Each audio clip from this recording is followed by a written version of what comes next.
Good morning. Good morning. We are extremely pleased that you are here. It is good to come together for the purpose of co-creating. Do you agree? Yes. You're knowing what you're wanting? Not yet.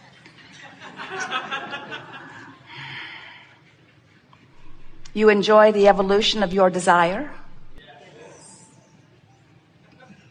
You realize that we are taking thought beyond that which it has been before? Yes. That while this is a gathering of satisfying much of what you have come for, depending upon where you are in relationship to your desire. In other words, some of you have things you want to know about, and your vibrational proximity to that desire is not so far from it. So some soft, light conversation here with you focusing and achieving vibrational alignment with the answer. You move right into the vicinity of it and you receive it fully. But sometimes your life experience has you focused in a way that you are so much more aware of where you stand, which is not where you want to be, that even though you are articulating a question that really defines what you want to know or need to know or want to achieve or need to achieve, but you are so involved in the where you are, you're so aware that you don't know the answer or that you don't know what to do.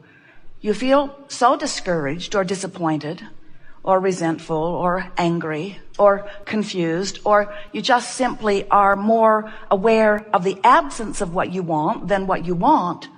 So without even knowing it or meaning to, you've trained yourself into the vibrational habit of a thought or energy vibration that is so full of resistance, meaning it's about what you don't want rather than about what you do want.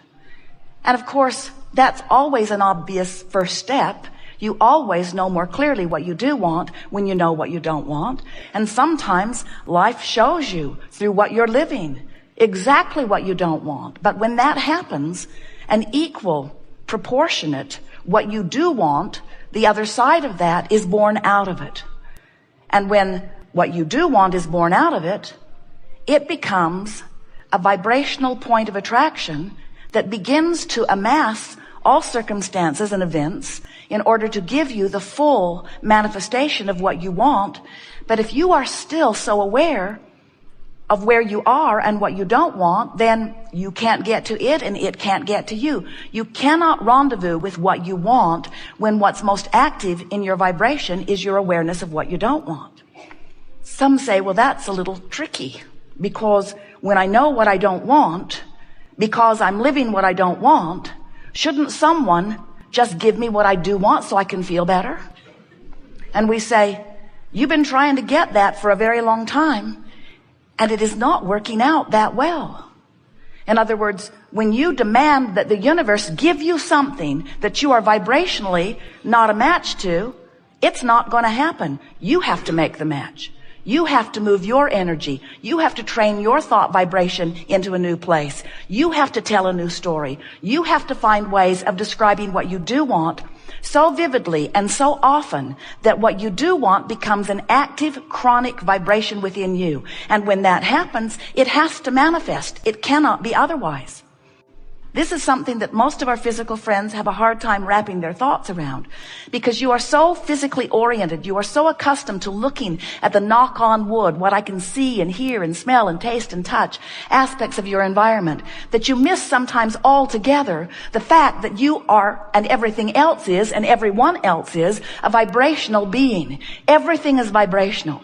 And so when these rockets of desires emanate from you, leading edge creators out here on the leading edge of thought, when those rockets of desires emanate from you, source receives them and becomes them, and a vibrational vortex of creation is assembled. We're not kidding you. It must happen. It always happens before there is ever any physical manifestation. When you try to tell the story of how your earth came to be, You're not even close to understanding that everything is vibrational first. Everything is thought, focused thought. And when focused thought is held longer, it becomes form. It becomes the material, manifestational world that you know. So when we speak to you today, all day, and we will, about these rockets of desire and about this vibrational vortex of creation that is assembling on your behalf, we want you to understand that this is not some airy-fairy metaphysical talk of some dead person who understands vibration and is trying to make some fairy tale to make it easier for you to understand the concept of it. This vortex, this vibrational vortex, is a reality that is the precursor of everything that you know to be reality. It's not something to be sloughed off. It is vivid and real. What you are asking for has been answered and is done. And all cooperative components have been vibrationally assembled. The question that you really want to ask yourself, am I in my physical body, having banged around and having known what I don't want and having asked and asked and asked and asked, and now source and non-physical and law of attraction have assembled all cooperative components? Am I a cooperative component? Am I in a vibrational stance that this vortex can take me in and show me the answer, show me the answers to my questions and the solutions to my problems, show me the manifestations to what I have carved out of my life experience? And the answer is held in the way you feel in any moment in time.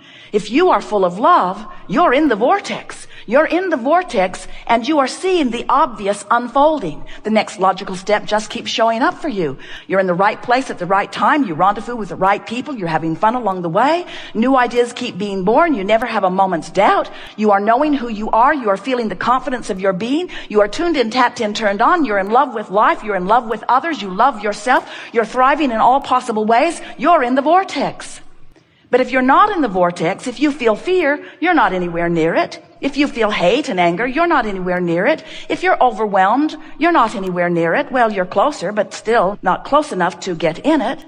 When you feel hope now, when you feel hope, you're on the brink of being inside this vibration.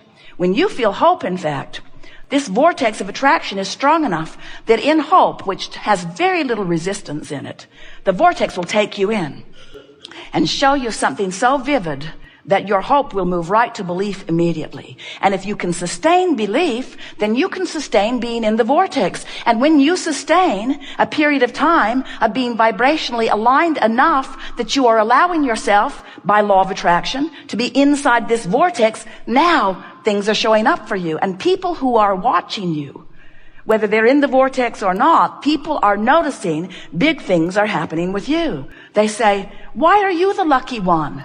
Why do you always get what you want?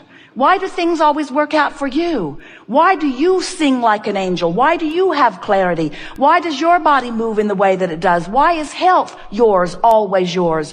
Why are you always vital and alive? Why do you feel so good? Why is your humor so on target? Why do people like to be around you so much? Why are you so loving all the time? Why do you feel so much love from others? Why are you always living the best of life? And if you really want to help them out, you'll say, I figured out how to focus myself by paying attention to the way I feel, close enough to my vortex of creation that it takes me in often and shows me the very good life that I have carved out of all that I have lived. So there are two ways that you can tell if you're a match to what you want or if you're a match to what you don't want. If you're a match to the presence of what you want or if you're a match to the absence of what you want. One really obvious way, it's manifesting if you're a match to it. In other words, when you are a match to what you want, it's showing up in your life experience. The other way is you can tell by the way you feel, whether you're moving toward or away from what you are really looking for. We really prefer to teach you about your emotions, which help you to know whether you are lining up with or moving away from what you want, because that's really what you came forth to do as genius creator that you are. You want to mold the clay, the creative clay of this time-space reality. And the way you mold that clay is by molding the energy or the thought vibration through your focus. If you wait until it manifests We call that post-manifestational awareness. Oh, don't like that. Didn't mean to do that. Whoops. It's hard to suck it back, isn't it? Once it's manifested, once it's in your body or not in your bank account, or once your relationship has crumbled or your empire, once you are discordant from what you are wanting to the degree that the discordant has manifested rather than the harmony, you still can turn it around, but it's harder. It's much easier to catch it in the early subtle stages. This universe is managed by the powerful law of attraction. And what that means is when you offer a vibration, what matches it comes to it. So can you even begin to imagine? It's not easy for you from your physical format. What must be amassing around the source energy part of you? The part of you that only focuses upon love and well-being and expansion. Can you imagine what that vortex of creation must be like that is swirling? That's what eternity is based upon. It is physical beings coming forth and exploring and knowing what they don't want, and then more clearly sending a vibrational rocket of desire about what they do want.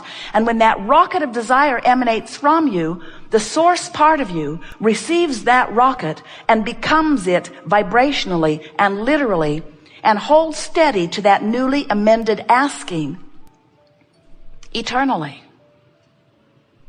And when that occurs, law of attraction then begins to amass all compatible components. So hear this. So here you are, billions of you, banging around together, knowing what you don't want, sending out rockets of what you do want. So let's say your planet's in a bit of upheaval, maybe economic, which causes you to ask for more stability, maybe ecological, which causes you to ask for more stability. Maybe some of the peoples of your planet are warring, making you ask for more harmony. So as you are asking, billions of you, for more stability, for more well-being, for more harmony, the source energy part of you is receiving each and every one of those requests and holding it as the eternal promise of your future. And this is the part that we really, really want you to hear. Law of attraction responding to those requests. Law of attraction responding to that focused, pure asking. Law of attraction's response is causing an assembling of all cooperative components. When you are in this vortex of creation, you are living as you've intended to be. So we want to show you how to get in, and we want to show you how to sustain being there as long as you can. In other words, once you get in, we want you to milk it and stay in. Because the longer you are in there, the more of what you've been asking for can be revealed and received by you. But we do not want to give you the impression that it is your job to always and only be in the vortex. If that were your intention, you would have remained dead like us. If that were your intention, you would have remained only this pure positive energy that's always in the vortex. But you came forth with the intention of sometimes stepping out of the vortex into the contrast to know what you don't want so that you can know what you do want. You just did not one of you ever intend to make a lifetime career of being out of the vortex. You didn't plan on making it a career to be in the step one phase. And step one is ask. And contrast induces the asking. What you did plan was to step out into the real world long enough to see the contrasting elements of it in order to decipher what you want, in order to give birth to what you want. But you intended, every one of you, to then, once you have decided what you want, to then give your undivided attention to what you want. And undivided takes on a whole new meaning here today, doesn't it? Your undivided attention, meaning your attention undivided or same as the attention that the source within you is giving. When you look at someone and you see a flaw in them, you find fault with them, you see them as inappropriate in some way, you step away from who you really are, because the source within you will not do that, not ever, not one time ever. Every particle of negative emotion that you feel is because you have found a vibrational stance or attitude or opinion or mood or belief, an active vibration, that's all that stuff is, an active vibration that disagrees with the active vibration of the source within you. So I'm not enough, always disagrees because source knows who you are. You're not enough always disagrees because source knows who you are. You are bad.